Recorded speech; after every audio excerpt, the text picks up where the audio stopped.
Many assume the first American Constitution came from the 1787 signing of the U.S. Constitution, but this is not the case. The Iroquois Confederacy, a confederacy known as the 5 Nations, or later the 6 Nations, which lived in modern-day Ontario, Canada, upstate New York, and some sections of Pennsylvania, is composed of 5 main nations: the Seneca, Cayuga, Onondaga, Oneida, and the Mohawk, and later the Tuscarora. Sorry for the bad pronunciation, too, guys. Sorry about that. The Iroquois Confederacy is French, meaning the people of the Longhouse. This is, of course, where the Iroquois people lived, in longhouses, not in teepees like you'll see in amateur depictions of Native Americans. The origins come from the Peacemaker story. The Peacemaker story does not have an exact date, considering it was passed down orally, and it was not a written down, documented incident. Most estimations have it happening in the late 1500s, though some researchers have suggested it happened as far back as the 1100s.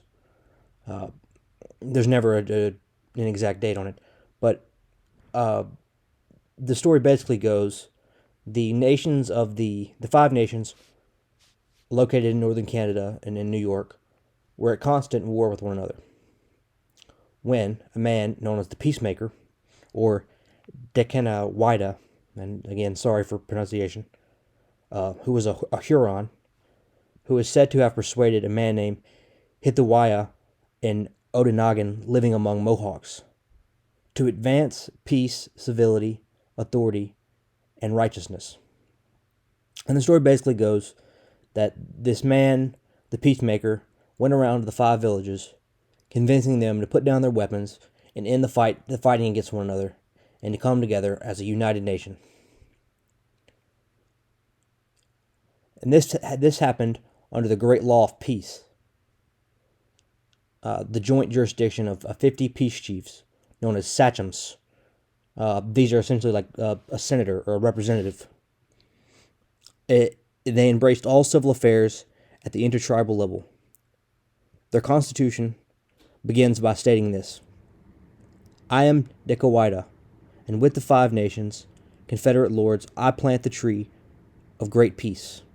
I plant it in your territory, Aduhora, and the Okanagan Nation, in the territory of you who are firekeepers. I am the tree of great long leaves. Under the shade of this tree, the great peace we spread, the soft white feathery down of the globe, this as seats for you, Adora, and your cousin lords. We place you upon those seats, spread soft with the feathery down of the globe thistle, there beneath the shade of the spreading branches of the tree of peace. There shall you sit and watch the council fire of the confederacy of the 5 nations. And all the affairs of the 5 nations shall be transacted at this place before you, Adora, and your cousin lords by the Confederate lords of the 5 nations. Decisions of the Iroquois Confederacy would be made at the Great Council. The Great Council made up 50 Hoanaya, who were decided by the female leaders of the family, female chiefs. They make decisions in following the principles set forth in the Great Law of Peace. When decisions are made or laws passed, all council members must agree on the issue. This is what's called consensus. So essentially they had to have a 50-0 vote in favor of whatever they were trying to pass. They still live by these laws today. The Haudenosaunee community still live by the principles of the Great Law. They still exist, although they're much smaller now. The Haudenosaunee symbol of the longhouse provided by the Peacemaker is recognized in traditional geographic locations. Upon the Confederation, each nation took its role with the metaphorical longhouse, with the Onondaga being the keepers of the fire.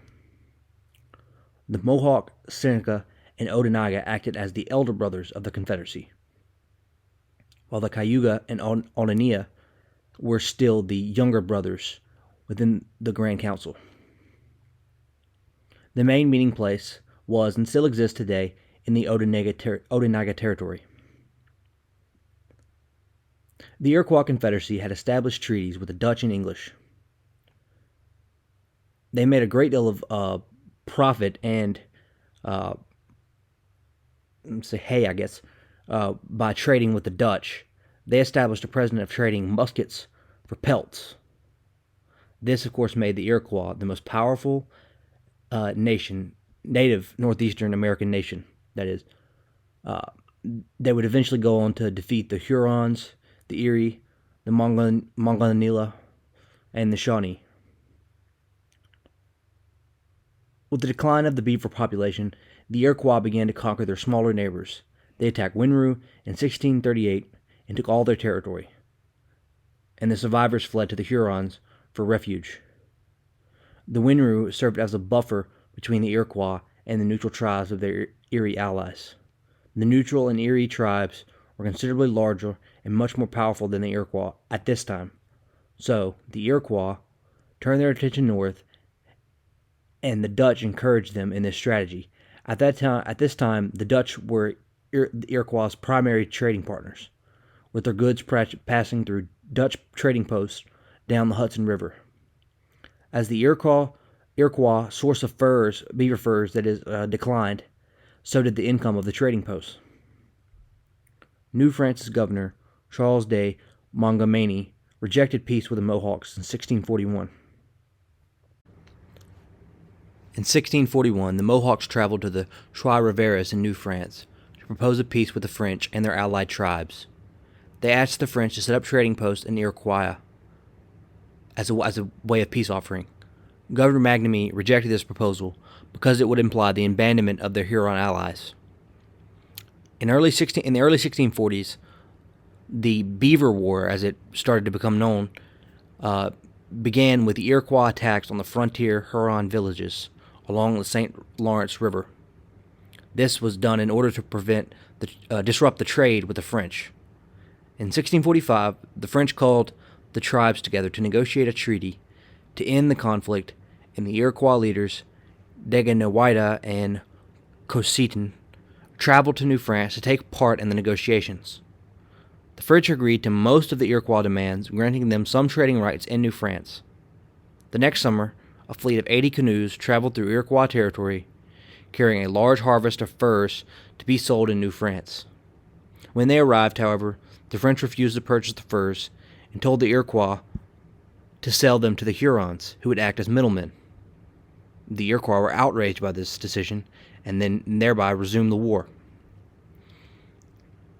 The French decided to become directly involved in the conflict. The Hurons and the Iroquois had an estimated 25,000 to 30,000 members each. The Hurons and the Susquehannocks, I think I pronounced that right, formed an alliance to counter Iroquois aggression in 1647, and their warriors greatly outnumbered those of the Iroquois. The Hurons tried to break the Iroquois Confederacy by negotiating a separate peace with the Onondaga and Cayuga tribes, but the other tribes intercepted their messages and ended negotiations immediately. During the summer of 1647, there were several small skirmishes between tribes, but the most significant battle occurred in 1648 when two Algonquin tribes passed a fur convoy through an Iroquois blockade. The conquest of the Beaver War came at a heavy cost, which forced the Iroquois to make a peace with New France in 1661. They were also hurt by the English conquest of the New Netherlands in 1665, modern-day New York. This ended the flow of the Dutch goods to the Iroquois. And this is what caused the Iroquois to continue their expansion to the south, as now they had a need for new markets. The French and 39 Indian chiefs signed the Great Peace of Montreal in 1701. The Iroquois agreed to stop marauding and to allow refugees from the Great Lakes to return east.